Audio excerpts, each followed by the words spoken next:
Hello students, welcome again to our channel sun physics. हमारा जो next topic है that is self induction. Self induction किसके लिए है? किसी भी कॉइल के लिए। जब हम उसमें करंट फ्लो कराते हैं और उस करंट में थोड़ा बहुत चेंज करते हैं, करंट बढ़ाएं या करंट कम करें, तो उस कॉइल के अंदर एक ईएमएफ प्रोड्यूस हो जाता है जो उस चेंज को अपोज करता है। उस कॉइल की ये प्रॉपर्टी ही उस कॉइल का सेल्फ इंडक्शन कहलाती है।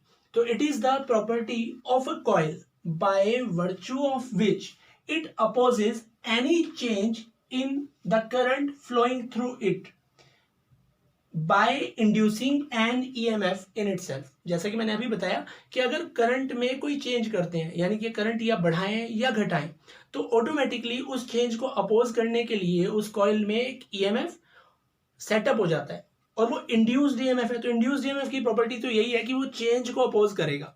बढ़ रहा है तो अपोजिट डायरेक्शन में हो जाएगा, और अगर करंट कम हो रहा है तो वो सपोर्ट करेगा ताकि वो करंट कम ना हो पाए। अब जैसे ही आपके सामने डायग्राम है, दो कॉइल हैं, एक ये। दोनों में फर्क क्या है? इसमें जो करंट फ्लो हो रहा है वो इंक्रीज हो रहा है, तो इसके अंदर जो ईएमएफ प्रोड्यूस होगा वो इसके अपोजिट डायरेक्शन में होगा, जो करंट में होने वाले इंक्रीज को अपोज करेगा। यहां क्या हो रहा है? यहां करंट डिक्रीज हो रहा है, तो जो ईएमएफ है वो सपोर्ट करेगा, यानी कि सेम डायरेक्शन में करंट, इंड्यूस करंट फ्लो करा देगा ताकि ये करंट जो है वो डिक्रीज ना हो पाए। इसका मतलब अगर करंट इंक्रीज हो रहा है तो ईएमएफ उसके अपोजिट डायरेक्शन में आता है ताकि ये इंक्रीज ना हो पाए, और अगर करंट डिक्रीज होता है तो ये उसके सेम डायरेक्शन में हो जाता है ताकि ये डिक्रीज भी ना हो पाए। जैसा हमने लेंज लॉ में किया था कि उस कोज को ही अपोज करता है जिसकी वजह से प्रोड्यूस हुआ। तो यही फिनोमिना क्या कहलाता है? सेल्फ इंडक्शन कहलाता है। एक कॉइल के अंदर खुद में ही एक ऐसा ईएमएफ प्रोड्यूस हो जाना जिसकी वजह से उसके खुद के करंट को एक अपोजिशन मिलता है, चेंज ऑफ करंट को अपोजिशन मिलता है, that is known as self induction. Self stands for itself. अब जो सेल्फ इंडक्शन है उसके पीछे भी बेसिक रीजन तो इलेक्ट्रोमैग्नेटिक इंडक्शन ही है। देखिए, जैसे हमारे पास ये कॉइल है, ठीक है, और इसमें से करंट फ्लो हो रहा है आई, तो इसमें जो मैग्नेटिक फील्ड लाइंस पास होंगी जिसको हम फ्लक्स कहते हैं, वो फ्लक्स जो है दैट इज प्रोपोर्शनल टू आई। जितना ज्यादा करंट होगा उतना ज्यादा फ्लक्स होगा। कहां से आया ये formula? Let me remind you, phi is equal to B A cos theta. मैं क्या कर रहा हूं? करंट बढ़ा रहा हूं। करंट बढ़ाने से क्या होगा? बी किसी सोलेनॉइड के लिए होता है म्यू नॉट एन आई। अगर आई बढ़ेगा तो बी बढ़ेगा, बी बढ़ेगा तो फाई बढ़ेगा। इसका मतलब फाई जो है वो बी से रिलेटेड है और बी जो है वो आई से रिलेटेड है। तो हम डायरेक्ट इनका रिलेशन भी यूज कर सकते हैं, फाई प्रोपोर्शनल टू आई, या फिर phi is equal to L I, where L is called coefficient of self induction of a coil. किसी कॉइल का कोफिशिएंट ऑफ सेल्फ इंडक्शन जो होता है वो एल से रिप्रेजेंट होता है, तो एल हो जाएगा phi by I. Definition wise अगर आई को 1 एम्पियर कर दें तो L is equal to phi होता है। यानी कि किसी कॉइल का कोफिशिएंट ऑफ सेल्फ इंडक्शन वो मैग्नेटिक फ्लक्स है जो तब पास होता है उस कॉइल में से जब उसमें से कितना करंट फ्लो हो रहा हो? 1 एम्पियर। डेफिनेशन हम लिख भी सकते हैं।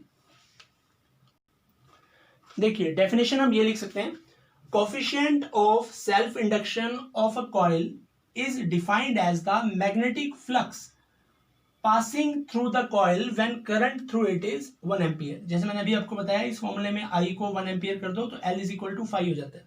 इसकी यूनिट क्या होती है? L की यूनिट अगर यहां से देखें तो unit of L weber by ampere, और इसको हम हेनरी भी बोलते हैं, और हेनरी। तो 1 henry is equal to 1 weber by 1 ampere.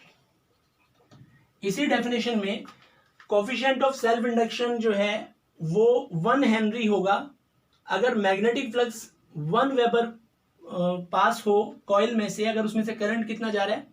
1 ampere. अगर किसी कॉइल में से 1 एम्पियर का करंट फ्लो पास कराने से उसमें जो जाने वाला मैग्नेटिक फ्लक्स है वो 1 वेबर है, तो उस कॉइल का coefficient of self induction 1 Henry होगा। आज के लिए इतना ही। आई होप ये चीजें आपको क्लियर हुई होंगी। अच्छा हाँ, इसमें डायमेंशन आप और निकाल सकते हैं। इसकी डायमेंशन मैं आपको बता ही देता हूं। ये देखिए, ये डायमेंशन फॉर्मूला है एल का, ml² t-2 और एक और चीज है कि अगर हम, जैसे हमें पता है E इज इक्वल टू होता है d∅/dt नेगेटिव और phi is equal to Li है, तो अगर मैं यहाँ पे d∅/dt करता हूं इट विल बी L तो सेम है, di/dt फिर नेगेटिव कर दो, ये बन गया EMF। तो यहां से E is equal to -L di/dt भी बन जाता है। ये आपके पास रिलेशन है induced EMF, coefficient of self induction और rate of change of current. ये di/dt क्या है? Rate of change of current है, एम्पियर पर सेकंड इसकी यूनिट होती है। तो L की एक और यूनिट आ सकती है यहां से, L is equal to E/di/dt, यानी कि volt by ampere per second. ये सेकंड ऊपर आ जाएगा तो यहां से हो जाएगा वोल्ट सेकंड बाय एम्पियर। ये L की एक और यूनिट हो जाती है। तो इस आज के लिए इतना। आई होप ये वीडियो आपको क्लियर हुआ होगा। आप इसे लाइक, शेयर और सब्सक्राइब करें और बेल आइकन को दबाना ना भूलें।